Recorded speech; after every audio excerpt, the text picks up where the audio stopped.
What's happening, party people? Welcome to Punchboard Party. My name is Daniel and this is Hot Take, where I take a look at 10 board games that are trending on Board Game Geek. I tell you why they're trending, what's cool about them, and what I think about these games. Today we're taking a look at a whole new slew of games because I'm not going to focus just on the top 10 on the hotness. I'm going to look at other games down lower on the top 50 and see what we can find. So let's take a look.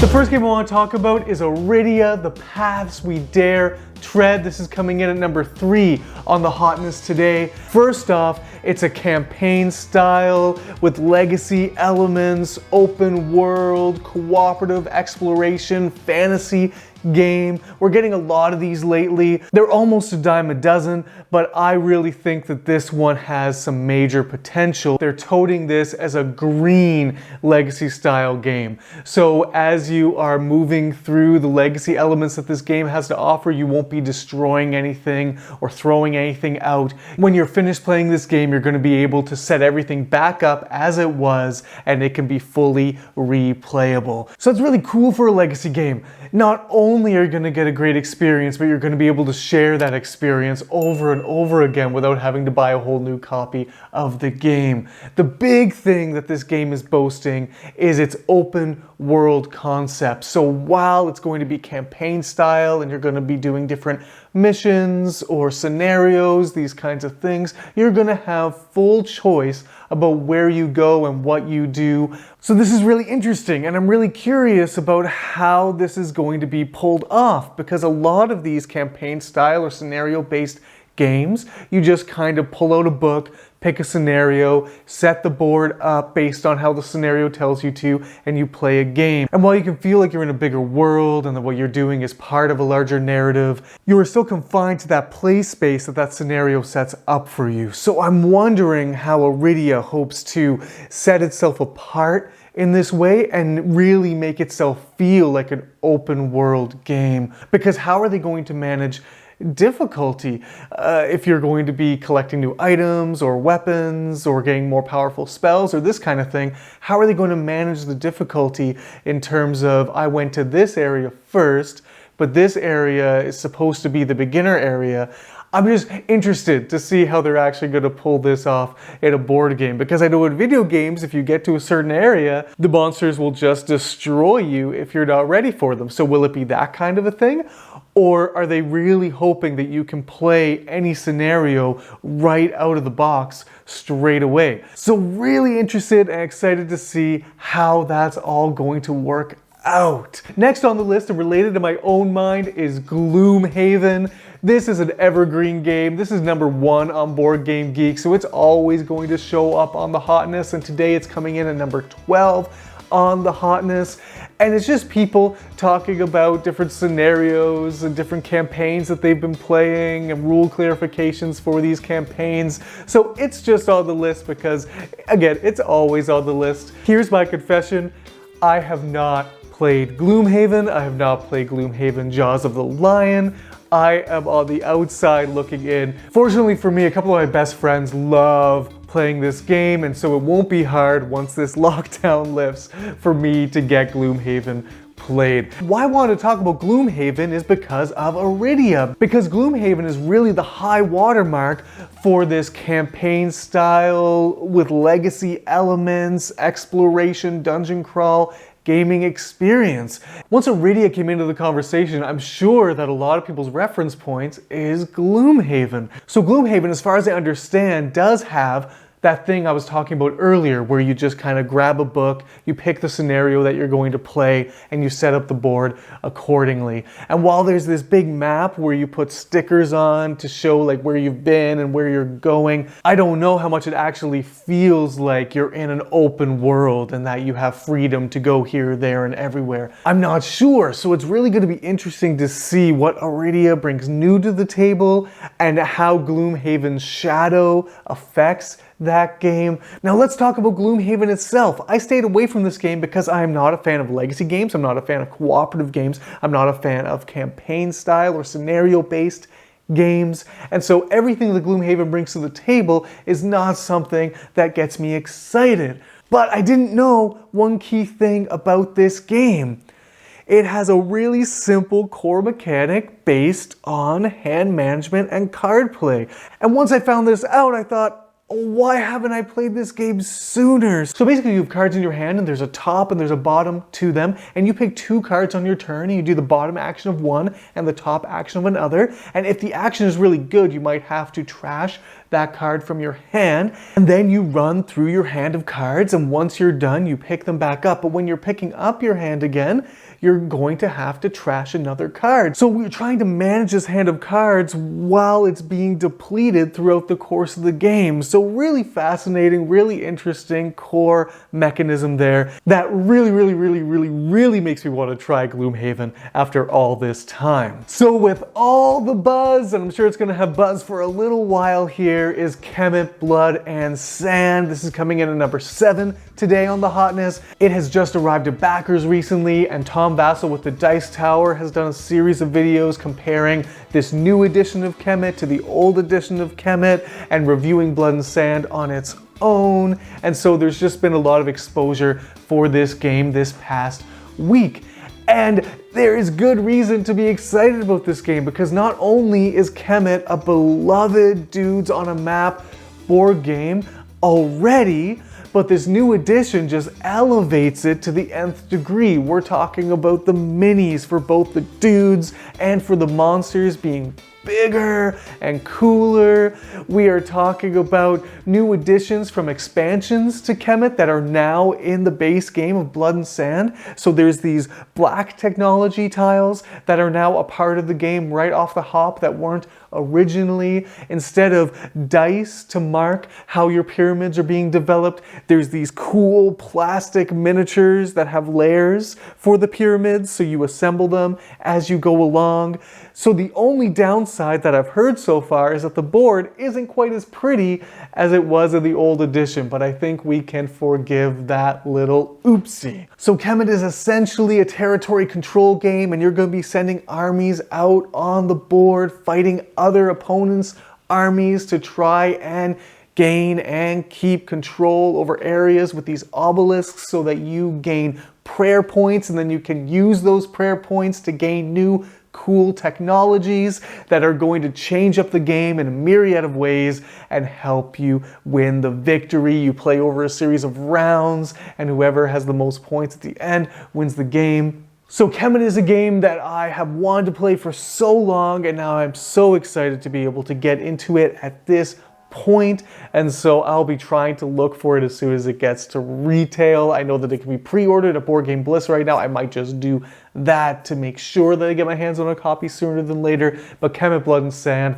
looking pretty good. Next on the list, moving its way up the hotness, is Ice. Right now, as of the recording of this video, the campaign on Kickstarter for Ice ends in 1 hour. So if this is the first time you're hearing about this game, I think you are out of luck for being able to back it, because I won't get this information to you soon enough. But Ice looks really cool. It's a competitive board game with hexagon tiles out on this big board.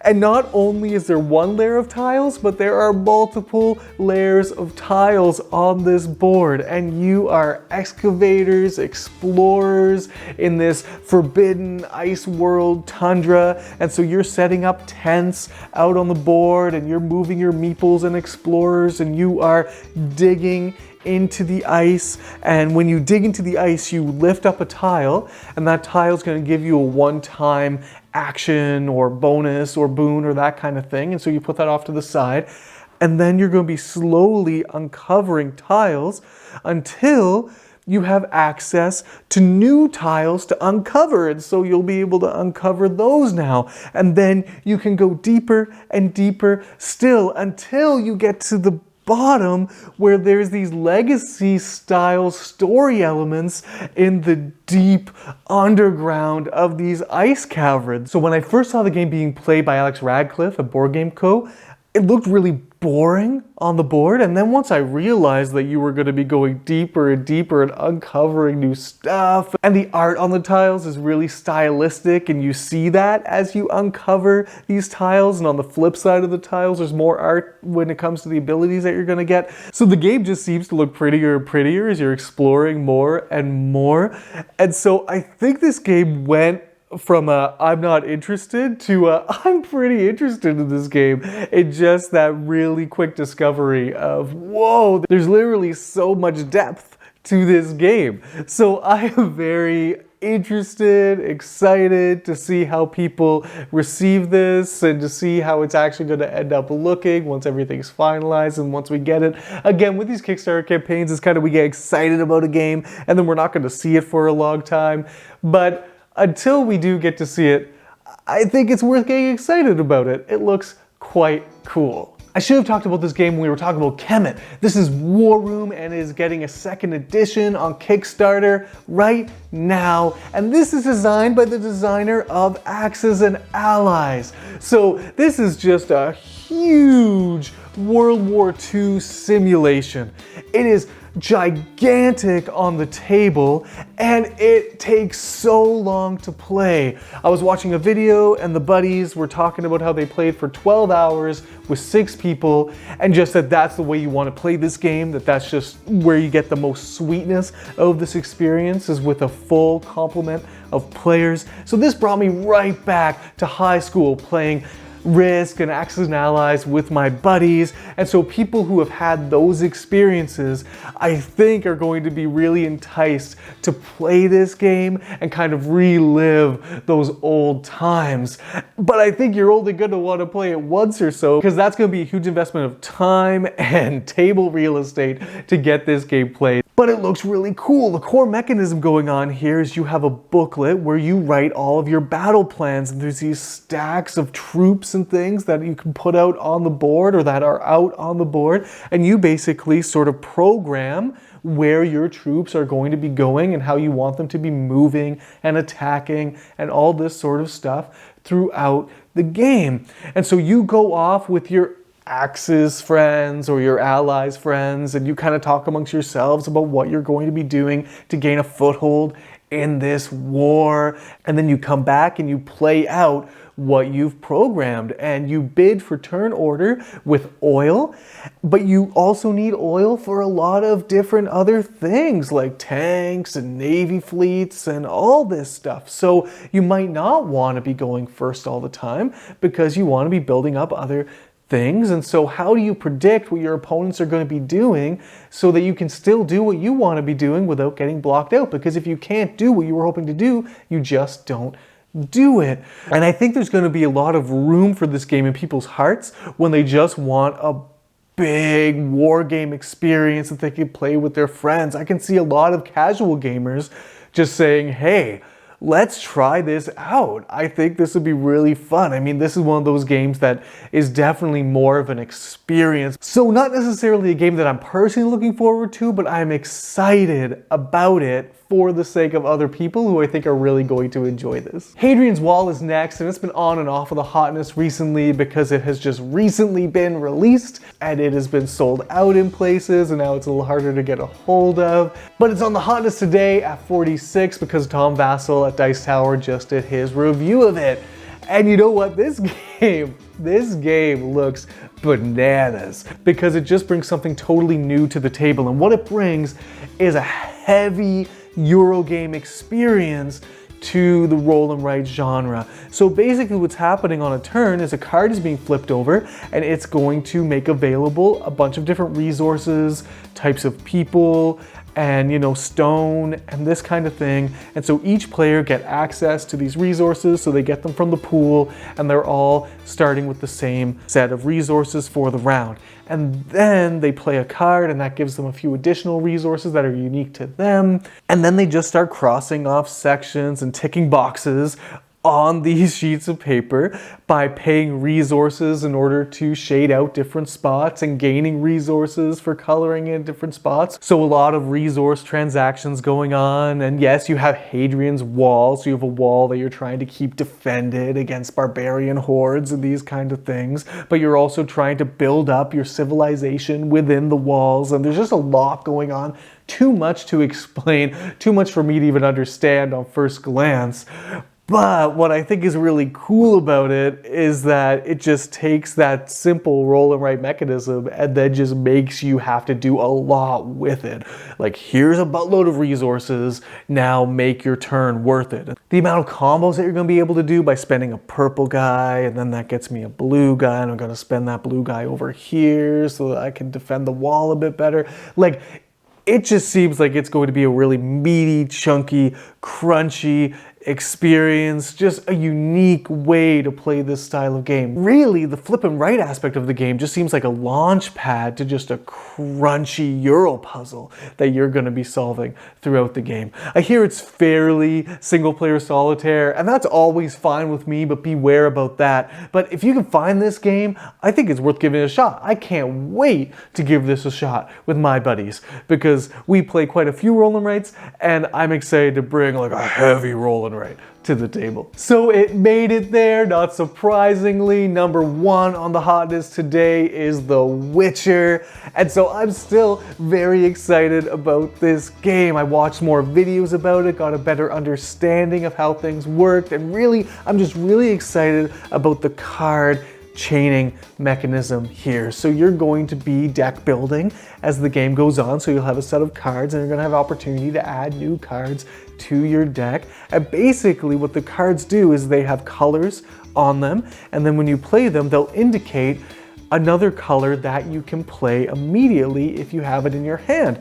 And so it could be like, I played a purple and it lets me play a red, and that red lets me play a blue. So you can find yourself doing some pretty hefty damage if you get your cards comboing right. And what I really enjoy too is when you're fighting monsters in the game, which is the big way that you get victory points, is that as you do damage to them, they have a deck of cards that they're going to be using to attack you back. And every time you do damage to them, you just discard a card from their deck and sort of deplete their health that way. And so that's a really neat battle system that I think you'll have a lot of fun with there as well. So moving up the list in at 45 is Micro Macro. This was announced a couple weeks ago as a Spiel des Jahres nominee, and this game just looks really cool. It's basically a big map with tons of cartoon drawings all over it, and these cartoons are getting into all sorts of trouble and shenanigans, and you're going to have a deck of cards, and the cards are going to be walking you through solving a mystery.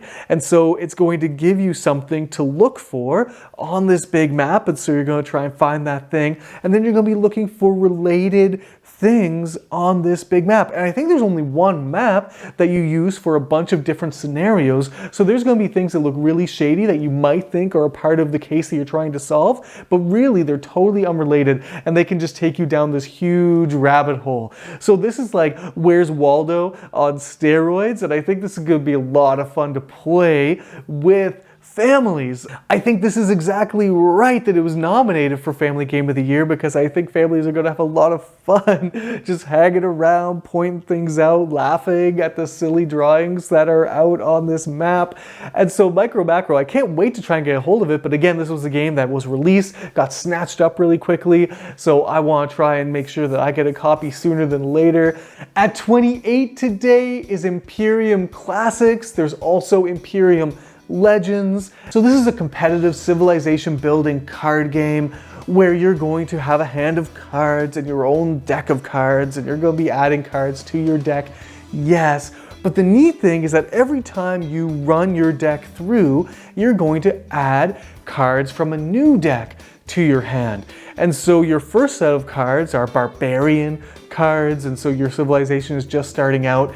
And then you have empire cards that you're going to start adding to your deck that are going to make you more powerful. Once you add all your empire cards to your deck, then you're going to reveal these monuments and things that you're going to be able to build for major powers and victory points. So this seems like a fairly straightforward civilization card game where the cards do things that you would expect, like getting you resources and getting you military might night and interacting with the different things you already have in your tableau, that sort of thing. But what's really new and punchy is this whole idea that you're not necessarily wanting to take your time going through your deck. You want to just kind of run that sucker through and discard cards just to get through the deck faster so that you can get these Empire cards into your hand. Watch Think Your Theme or talk about this, so now I'm not sure about the game. It does look cool when you're trying to run through your deck to get those Empire cards, but we're talking, they said 3 hours for a 4-player game. And with a card game like this, I don't want to spend 3 hours playing the game. I'm here thinking I want to play it, but I don't want to play it that much. So it's one of those games where I'll probably get around to it at some point, but you might be frothing at the mouth just looking at these images here. So if you're interested, take a look, because it's on the hotness, because it is now available in stores, or should be very soon. And so people are getting their hands on it, they're playing it, they're talking about it on The Geek. Last game I want to talk about is actually not on the hotness today. I was shocked. It had been on the hotness because it had launched on Kickstarter. This is Paperback Adventures, and it was kind of slowly going down the list, but I was expecting it to stay on longer, but I guess the buzz has died, but I want to keep it alive. So Paperback Adventures. This is a solo game, so not excited about that at all.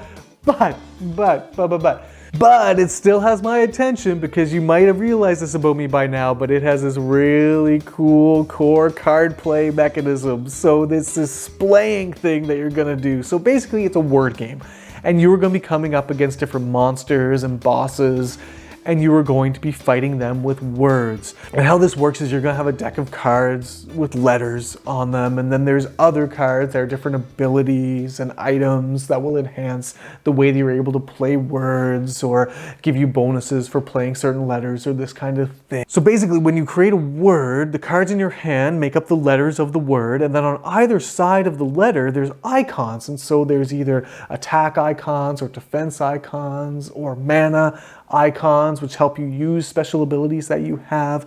And basically you make the word, and then you splay your cards one way or the other. And depending on which way you splay the cards, it reveals one set of icons or a different set of icons. So if I splay my cards this way, I might get a bunch of attack icons. And if I splay my cards this way, I might get a bunch of mana icons. And so this choice of, I made a word, I'm gonna be able to do a lot with it, but I can either focus in this area or this area. I just love that. So not excited that this is a solo game. I'd much rather this style of word game with the attacking and the gaining mana and then defending yourself as a more competitive battle game amongst friends.